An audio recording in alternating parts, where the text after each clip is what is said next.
Capítulo 5. Passadas estas coisas, havia uma festa dos judeus, e Jesus subiu para Jerusalém. Ora, existe ali, junto à porta das ovelhas, um tanque, chamado em hebraico Betesda, o qual tem 5 pavilhões. Nestes jazia uma multidão de enfermos, cegos, coxos, paralíticos, esperando que se movesse a água. Porquanto um anjo descia em certo tempo, agitando-a, e o primeiro que entrava no tanque, uma vez agitada a água, sarava de qualquer doença que tivesse. Estava ali um homem enfermo havia 38 anos. Jesus, vendo-o deitado e sabendo que estava assim há muito tempo, perguntou-lhe: Queres ser curado? Respondeu-lhe o enfermo: Senhor, não tenho ninguém que me ponha no tanque quando a água é agitada, pois enquanto eu vou, desce outro antes de mim. Então lhe disse Jesus: Levanta-te, toma o teu leito e anda. Imediatamente o homem se viu curado e, tomando o leito, pôs-se a andar. E aquele dia era sábado. Por isso disseram os judeus ao que fora curado: Hoje é sábado e não te é lícito carregar o leito. Ao que ele lhes respondeu: O mesmo que me curou me disse: Toma o teu leito e anda. Perguntaram-lhe eles: Quem é o homem que te disse: Toma o teu leito e anda? Mas o que fora curado não sabia quem era, porque Jesus se havia retirado por haver muita gente naquele lugar. Mais tarde, Jesus o encontrou no templo e lhe disse: Olha que já estás curado. Não peques mais, para que não te suceda coisa pior. O homem retirou-se e disse aos judeus que fora Jesus quem o havia curado. E os judeus perseguiam Jesus porque fazia estas coisas no sábado. Mas ele lhes disse: Meu pai trabalha até agora, e eu trabalho também. Por isso, pois, os judeus ainda mais procuravam matá-lo, porque não somente violava o sábado, mas também dizia que Deus era o seu próprio Pai, fazendo-se igual a Deus. Então lhes falou Jesus: em verdade vos digo, que o Filho nada pode fazer de si mesmo, senão somente aquilo que vir fazer o Pai. Porque tudo o que este fizer, o Filho também semelhantemente o faz. Porque o Pai ama ao Filho e lhe mostra tudo o que faz. E maiores obras do que estas lhes mostrará, para que vos maravilheis. Pois, assim como o Pai ressuscita e vivifica os mortos, assim também o Filho vivifica aqueles a quem ele quer. E o Pai a ninguém julga, mas ao Filho confiou todo julgamento, a fim de que todos honrem o Filho do modo por que honram o Pai.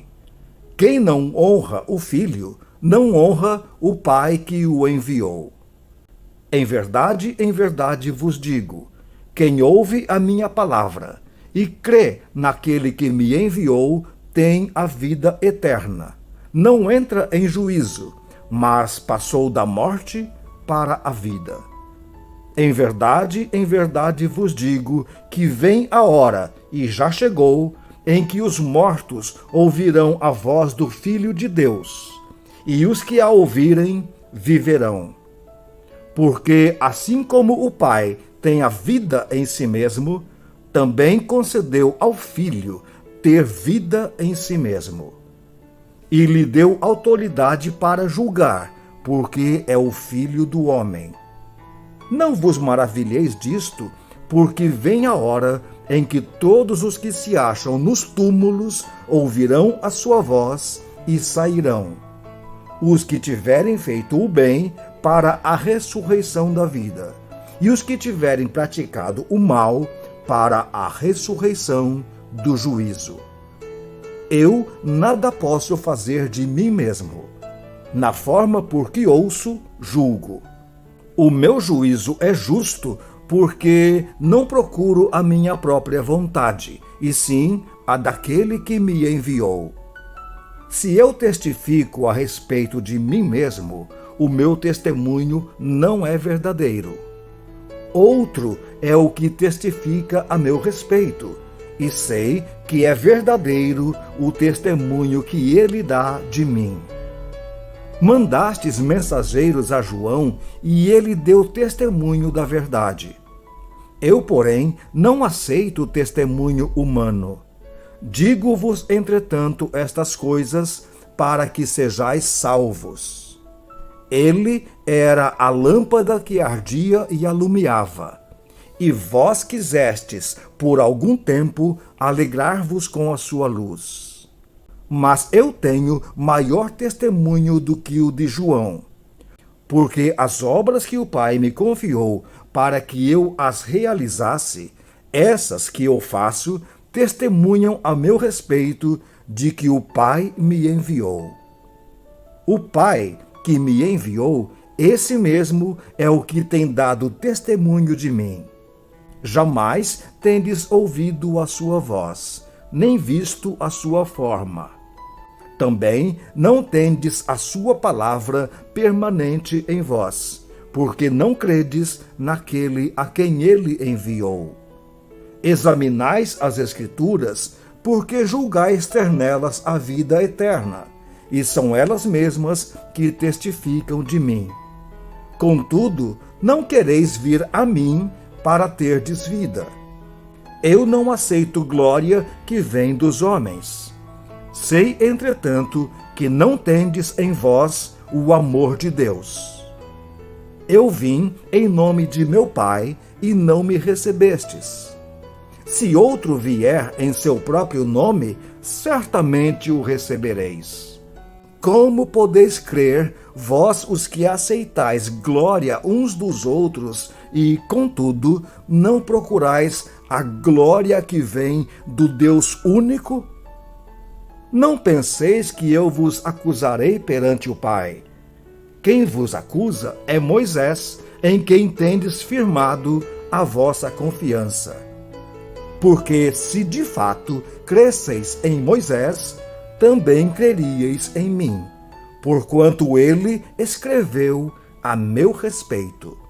Se, porém, não credes nos seus escritos, como crereis nas minhas palavras? Capítulo 6. Depois destas coisas, atravessou Jesus o mar da Galileia, que é o de Tiberíades. Seguia-o numerosa multidão, porque tinham visto os sinais que ele fazia na cura dos enfermos. Então subiu Jesus ao monte e assentou ali com os seus discípulos. Ora, a Páscoa, festa dos judeus, estava próxima.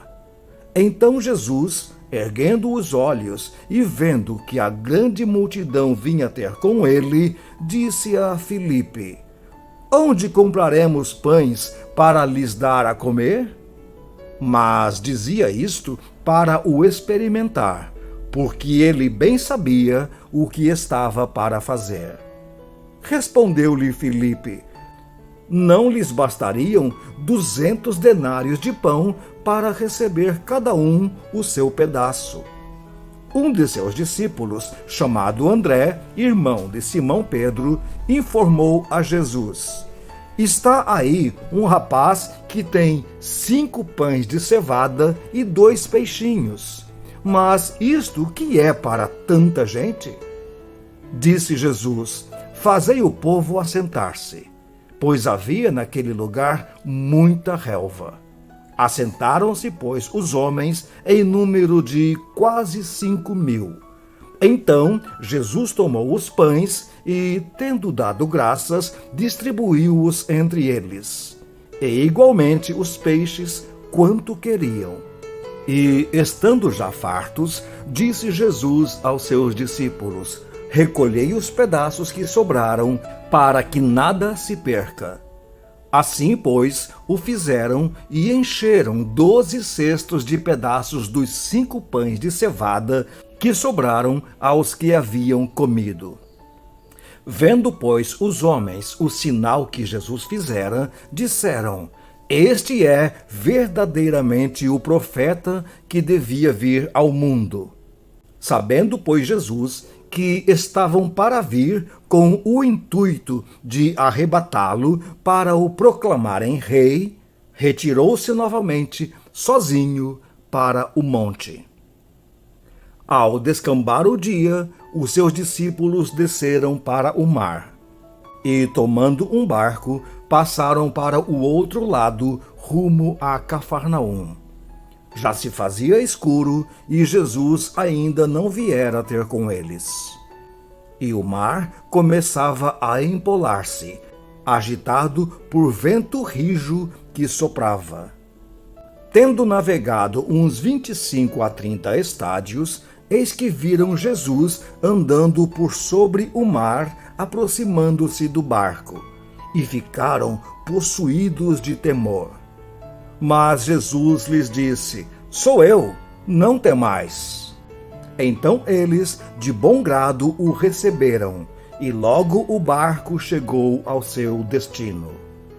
No dia seguinte, a multidão que ficara do outro lado do mar notou que ali não havia senão um pequeno barco, e que Jesus não embarcara nele com seus discípulos, tendo estes partido sós.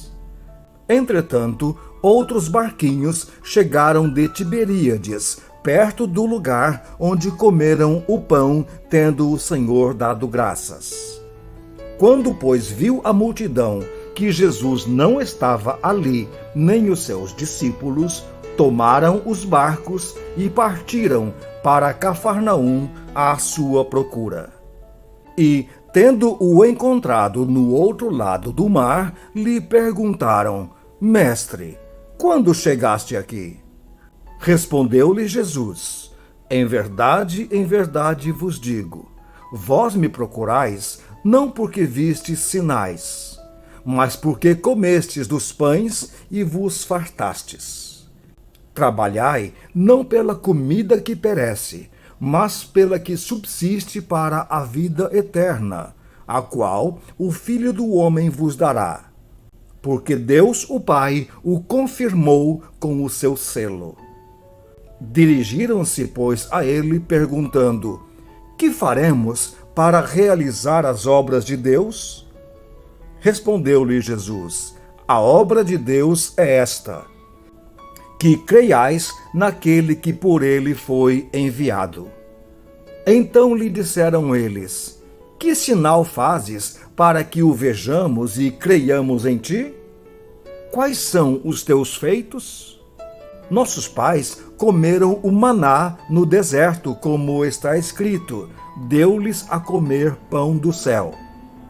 Replicou-lhes Jesus: em verdade vos digo, não foi Moisés quem vos deu o pão do céu. O verdadeiro pão do céu é meu Pai quem vos dá. Porque o pão de Deus é o que desce do céu e dá vida ao mundo. Então lhe disseram: Senhor, dá-nos sempre desse pão. Declarou-lhes, pois, Jesus: eu sou o pão da vida. O que vem a mim jamais terá fome, e o que crê em mim jamais terá sede. Porém, eu já vos disse que, embora me tenhais visto, não credes. Todo aquele que o Pai me dá, esse virá a mim. E o que vem a mim, de modo nenhum o lançarei fora. Porque eu desci do céu, não para fazer a minha própria vontade, e sim a vontade daquele que me enviou. E a vontade daquele que me enviou é esta: que nenhum eu perca de todos os que me deu. Pelo contrário, eu o ressuscitarei no último dia.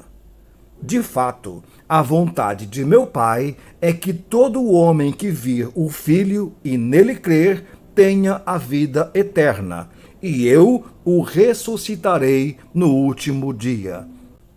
Murmuravam, pois, dele os judeus, porque dissera: Eu sou o pão que desceu do céu.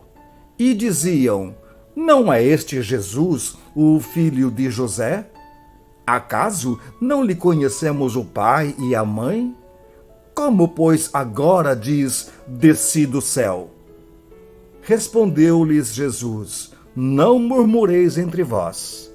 Ninguém pode vir a mim se o Pai que me enviou não o trouxer, e eu o ressuscitarei no último dia. Está escrito nos profetas: e serão todos ensinados por Deus. Portanto, todo aquele que da parte do Pai tem ouvido e aprendido, esse vem a mim. Não que alguém tenha visto o Pai, salvo aquele que vem de Deus. Este o tem visto. Em verdade vos digo: quem crê em mim tem a vida eterna. Eu sou o pão da vida. Vossos pais comeram o maná no deserto e morreram. Este é o pão que desce do céu, para que todo o que dele comer não pereça. Eu sou o pão vivo que desceu do céu. Se alguém dele comer, viverá eternamente. E o pão que eu darei pela vida do mundo é a minha carne. Disputavam, pois, os judeus entre si, dizendo: Como pode este dar-nos a comer a sua própria carne? Respondeu-lhes Jesus: em verdade vos digo, se não comerdes a carne do Filho do Homem e não beberdes o seu sangue, não tendes vida em vós mesmos. Quem comer a minha carne e beber o meu sangue tem a vida eterna, e eu o ressuscitarei no último dia. Pois a minha carne é verdadeira comida, e o meu sangue é verdadeira bebida. Quem comer a minha carne e beber o meu sangue permanece em mim e eu nele. Assim como o Pai que vive me enviou, e igualmente eu vivo pelo Pai, também quem de mim se alimenta, por mim viverá. Este é o pão que desceu do céu, em nada semelhante àquele que vossos pais comeram e, contudo, morreram. Quem comer este pão viverá eternamente. Estas coisas disse Jesus quando ensinava na sinagoga de Cafarnaum. Muitos dos seus discípulos, tendo ouvido tais palavras, disseram: Duro é este discurso. Quem o pode ouvir? Mas Jesus, sabendo por si mesmo que eles murmuravam a respeito de suas palavras, interpelou-os: Isto vos escandaliza? Que será, pois, se virdes o Filho do Homem subir para o lugar onde primeiro estava? O Espírito é o que vivifica. A carne para nada aproveita. As palavras que eu vos tenho dito são espírito e são vida. Contudo, há descrentes entre vós. Pois Jesus sabia, desde o princípio, quais eram os que não criam e quem o havia de trair. E prosseguiu: Por causa disto é que vos tenho dito: ninguém poderá vir a mim se pelo Pai não lhe for concedido. À vista disto, muitos dos seus discípulos o abandonaram e já não andavam com ele. Então perguntou Jesus aos 12: Porventura, quereis também vós retirar-vos? Respondeu-lhe Simão Pedro: Senhor, para quem iremos nós? Tu tens as palavras da vida eterna, e nós temos crido e conhecido que tu és o Santo de Deus. Replicou-lhes Jesus: Não vos escolhi eu em número de 12? Contudo, um de vós é diabo. Referia-se ele a Judas, filho de Simão Iscariotes, porque era quem estava para traí-lo, sendo um dos 12.